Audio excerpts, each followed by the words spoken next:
পনির অনেকভাবেই রান্না করা যায়। নিরামিষ, আমিষ একেকজন একেকভাবে রান্না করে। আজকে আমি নিরামিষ একটি পনিরের রেসিপি শেয়ার করব। নমস্কার বন্ধুরা, রন্ধনে বন্ধনে আপনাদের অনেক অনেক স্বাগত।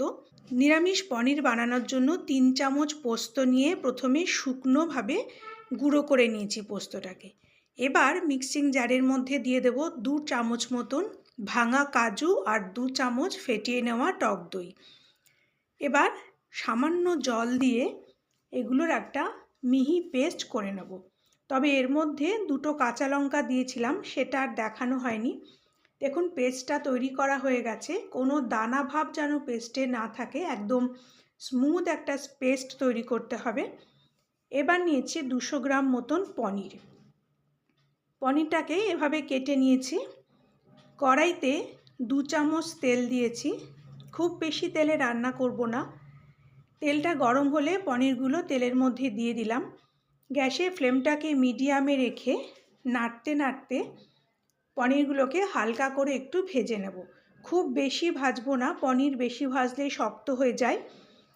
সেজন্য পনিরের গায়ে হালকা যখন একটা লালচে রং ধরবে সেই পর্যন্ত পনিরগুলোকে ভেজে নিতে হবে। দেখুন পনিরগুলো ভাজা হয়ে গেছে। এবার পনিরগুলোকে তেল থেকে তুলে নেব। আমি একটা বাটিতে অল্প গরম জলের মধ্যে 1/2 চামচ নুন দিয়ে রেখেছিলাম।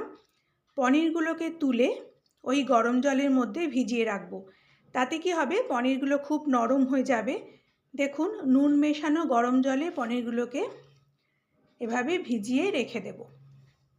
এবার যেই তেলে পনির ভেজেছিলাম সেই তেলেই রান্নাটা করব, আর এক্সট্রা আর তেল দেব না। এই তেলের মধ্যেই এবার পোস্ত, কাজু বাদাম আর টক দইয়ের পেস্টটা পুরোটাই ঢেলে দেব। তারপর মিক্সির বাটি ধুয়ে অল্প করে একটু জলও দিয়ে দেব। যেহেতু টক দই আর কাজু বাদাম দেওয়া আছে, সেই জন্য গ্যাসের ফ্লেমটাকে একদম লোতে রেখে কিছুক্ষণ মশলাটাকে কষিয়ে নেব। কিছুক্ষণ কষানোর পরে এবার দিয়ে দেব অল্প করে একটু নুন। বেশি নুন দিলাম না, কারণ পনিরটা আমার নুন জলে ভেজানো আছে, তাই অল্প করেই নুন দিয়েছি। আর দেব 1/2 চামচ মতন চিনি। আর কোনো মশলা এখানে দিলাম না। আমি এখানে আদা বাটা দিইনি, তবে আপনারা ইচ্ছে করলে দিতে পারেন। এবার এই মশলাটা হালকা করে একটু অল্প আঁচে কষিয়ে নিতে হবে।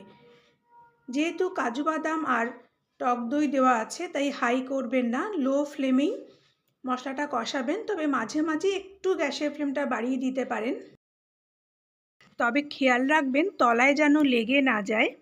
এই মশলা কষানোটাই যা একটু সময় লাগে, তাছাড়া কিন্তু পনিরটা রান্না করতে খুব অল্প সময় রান্না হয়ে যায়, বেশি টাইম লাগে না।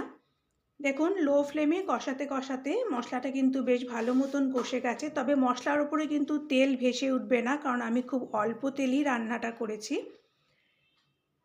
দেখুন মশলাটা বেশ শুকিয়ে আসছে, তার মানে ভালো মতন কষানো হয়ে গেছে। এই সময় যে গরম জলের মধ্যে পনিরটা ভিজিয়ে রেখেছিলাম, সেই জল শুদ্ধই পনিরটা এবার এই মশলার মধ্যে দিয়ে দেব। পনিরগুলো দেওয়ার পরে গ্যাসের ফ্লেমটাকে হাই করে দিয়ে সব কিছু খুব ভালো করে মিশিয়ে নেব। এই পনিরের রেসিপিটা খেতে অসম্ভব ভালো হয়, আর রান্নাও হয়ে যায় খুব তাড়াতাড়ি। যে কোনো নিরামিষের দিন বা বাড়িতে পুজো থাকলে ভোগ হিসেবেও আপনারা এই রেসিপিটা বানাতে পারেন। হাই ফ্লেমে ঢাকা দিয়ে 2 মিনিট ফুটিয়ে নেব। দেখুন 2 মিনিট পর এরকম হয়েছে। এর থেকে আর বেশি ফোটাবো না, কারণ ঠান্ডা হলে কিন্তু আরও ঘন হয়ে যাবে। এই সময় নুন মিষ্টিটা একটু চেক করে নেবেন। মোটামুটি রান্নাটা কমপ্লিট।